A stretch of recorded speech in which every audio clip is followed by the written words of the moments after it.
31 days to a brand new me, sort of.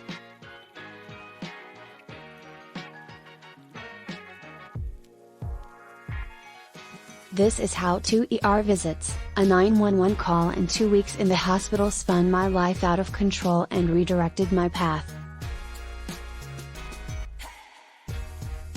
This is the beginning of many things for me, but on this website, this will be the beginning of my blog, which will not always be about health and well-being as I will dabble in all my life's loves.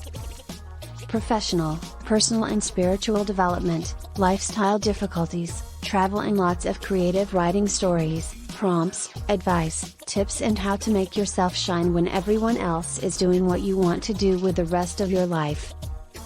But, for now, I need to tell you how I got here.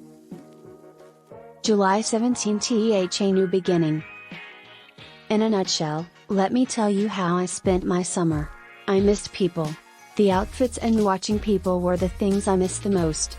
I was vaccinated. I was boosted, and even without a mask, I was positive I was safe. People are still dying of COVID-19. I spent 31 days infested with COVID symptoms, resulting in 4 surgeries, a left leg full of blood clots and the reality that my life may never be the same. No more 5Ks or half marathons, limited traveling in life as a woman whose body would never look or feel the same again. My 31 days and beyond recovery will not be all about COVID. I blame no one but myself for not masking up when I took a summer job at a very popular Waikiki restaurant.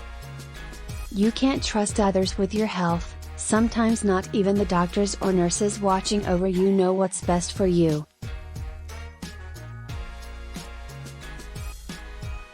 You know your own body. These 31 journal entries will be about how to survive, how to thrive when throwing up your guts, and how to not quit when all seems lost.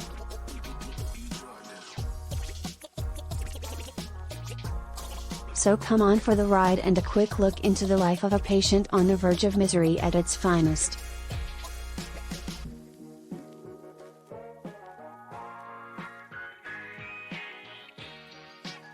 Can you fight your way back? Of course you can, I did.